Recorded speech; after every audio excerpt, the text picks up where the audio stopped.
नमस्कार दोस्तों, creative education Maharashtra board इस हमारे यूट्यूब चैनल में आप सभी का फिर से एक बार हार्दिक स्वागत है। मराठी के ऊपर डिस्कस कर रहे हैं 10th महाराष्ट्र बोर्ड, जो बोर्ड एग्जाम 2026 है उस हिसाब से आज डिस्कस कर रहे हैं। तो ग्रामर का बहुत इंपॉर्टंट पार्ट है मराठी में का, जो है विराम चिन्हे। तर मित्रांनो, विराम चिन्हांवरती आज चर्चा करूयात। पुढची चर्चा सगळी मराठीमधूनच होईल। तर पटकन जाऊयात पुढे जाण्याच्या अगोदर एक छोटीशी रिक्वेस्ट करतो मित्रांनो, जर तुम्ही नवीन असाल चॅनलवर, अजूनपर्यंत चॅनल सबस्क्राईब नसेल केला तर प्लीज चॅनल सबस्क्राईब करून त्या बाजूचं बेलचं बटन एकदा दाबून टाका। तर चला जाऊयात पटकन पुढे। मित्रांनो, ही सगळी विरामचिन्ह खूप महत्वाची असतात। ती विरामचिन्ह आपण बघूयात अगोदर। ह्या सगळ्या गोष्टी तुम्हाला माहिती आहेत, मी काही जास्त एक्सप्लेन करत नाही। व्हिडिओ छोटी असणार आहे परंतु खूप महत्त्वपूर्ण असणार आहे।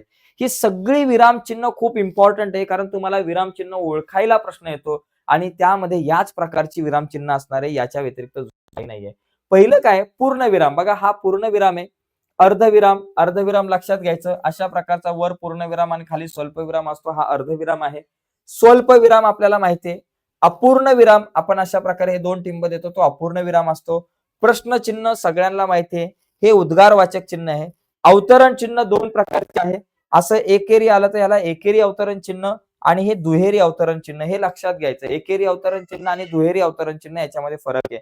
त्याच्यानंतर संयोग चिन्ह आणि अपसरण चिन्ह, अपसरण चिन्ह आणि संयोग चिन्ह सुद्धा तुम्हाला माहिती पाहिजे, ठीक आहे। आता याच्यानं ही सगळी चिन्ह जी आहे ना, याचा स्क्रीनशॉट मित्रांनो मारूनच घ्या, कारण 100% तुम्हाला इथं प्रश्न विचारला जातो या चिन्हांवरती। ही सगळी चिन्ह व्यवस्थित समजून घ्यायची आहेत, ओके। आता पुढे बघा, पुढचा एक प्रश्न आपल्याकडे काय येतो की या ठिकाणी कृती सोडवा। बघा, एक प्रश्न या ठिकाणी आपण बघतोय, कृती सोडवा अशा प्रकारे आला तर काय करणार। चिन्हांसमोर तुम्हाला नावं लिहायचे। आता हे कुठलं चिन्ह आहे बाबा, हे तुमच्याकडे एकेरी अवतरण चिन्ह आहे। हे कुठलं चिन्ह आहे, याला तुम्ही म्हणणार संयोग चिन्ह, उत्तर लिहिलेत।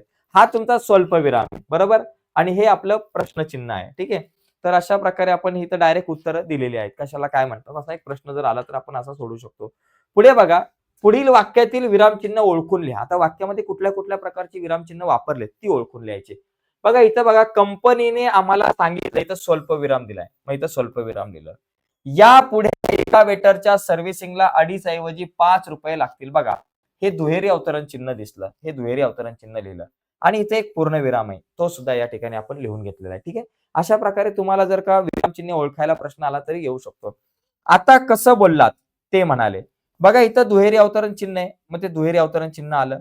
त्याच्यानंतर इथे बघा प्रश्नचिन्ह आहे, हे प्रश्नचिन्ह आलं आणि शेवटी तुमचा पूर्णविराम आहे, पूर्णविराम पण आला। म्हणजे कुठली चिन्ह तुम्हाला दिलेली आहे त्या वाक्यामध्ये ती ओळखून लिहा। असा जरी प्रश्न आला तरी आपल्याला त्याचं उत्तर लिहिता आलं पाहिजे, ठीक आहे। पुढे बघा, त्यांना फक्त आपल्या मानलेल्या जागेवरून निष्कासित न होण्याची हमी द्या। बघा, इथं एकेरी अवतरण चिन्ह आहे, इथं एकेरी अवतरण चिन्ह चुकून दुहेरी झालं, एकेरी अवतरण चिन्ह आहे आणि पूर्णविराम आहे, बस, हा बाकी काय नाहीये। इथे बघा, हे तुमचं उद्गार चिन्ह आलं, हा स्वल्पविराम आला आणि हा पूर्णविराम आला, ओके। कुठलं फक्त या ठिकाणी चिन्ह आलंय तेवढंच ओळखून लिहायचंय। पुढचा मुद्दा बघा, आता बघा इथे आपल्याला काय करायचंय की पुढील वाक्यात योग्य विरामचिन्हे घालून ती पुन्हा लिहा। आता योग्य विरामचिन्हे घालायला जास्तीत जास्त प्रश्न येतो आपल्याला। हा आला तर खूप सोपे आहे, नीट समजून घ्या। अहो, किती सुंदर दृश्य आहे ते। आता हे जे वाक्य आहे हे साधारणतः उद्गारवाचक वाक्य दिसतं। आता ओहो, इथे आपण नेहमी थांबतो, ओहो किती सुंदर दृश्य आहे ते, मग या दोन्ही ठिकाणी आपण उद्गारवाचक चिन्ह दिलं। तो म्हणाला, तुला काही कळलं की नाही। आता तो म्हणाला, एखादा वेळेस असा शब्द येईल, असं वाक्य असलं, तो म्हणाला। आता तो काय म्हणाला हे दुहेरी अवतरण चिन्ह देतो। तो म्हणाला, इथे कॉमा द्यावा लागतो आणि तो काय म्हणाला याला तुम्हाला दुहेरी अवतरण चिन्हामध्ये लिहायला लागतं। आता तो जे काही म्हणालेला आहे, जे काही म्हणालेलं आहे, तो प्रश्न असेल तर प्रश्नचिन्ह द्यायचं, जर विधान असेल तर विधानार्थी वाक्य, विधान असेल तर तुम्हाला पूर्णविराम द्यायचंय। तुला काही कळलं की नाही हा एक प्रश्न आहे, म्हणून इथं प्रश्नचिन्ह असलं पाहिजे। तर तो म्हणाला, तुला काही कळलं की नाही, तर अशा प्रकारे उत्तर पण मी इथं दिलेलं आहे। तिला म्हटले, आता तिला म्हटले म्हटल्यावरती इथं कॉमा द्यायला आला पाहिजे। तिला काय म्हटले ते, कर्व्यांच्या, आता हे तुम्ही दुहेरी अवतरण चिन्हात लिहाल, कर्व्यांच्या पाशी बसून रडायला तुला काहीच कसे वाटत नाही। काहीच कसे वाटत नाही हा प्रश्नचिन्ह आहे आणि इथं मग प्रश्नचिन्ह दिल्यानंतर त्याला दुहेरी याच्यात लिहून टाकायचं, संपला विषय। आपण आपल्या आईशी, बहिणीशी, बायकोशी, कन्येशी पुष्कळदा चुकीचे वागतो, एक विधान आहे, पूर्णविराम आला पाहिजे।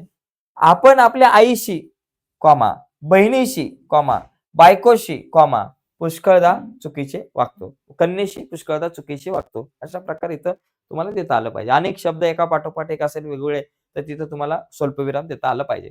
तर एकंदरीत मित्रांनो अशा प्रकारचे हे काही प्रश्न आहेत. तर हे खूप सोपे प्रश्न आहेत जे आपल्याला परीक्षेला विचारले जातात. 2 मार्काचा हा प्रश्न आहे विरामचिन्हांवर आधारित. पण जास्तीत जास्त वेळा तुम्हाला विरामचिन्ह ओळखा असाच प्रश्न विचारला जातो. तर आजच्या या चर्चेमध्ये आज के इस डिस्कशन में हम यही रुकते हैं दोस्तों।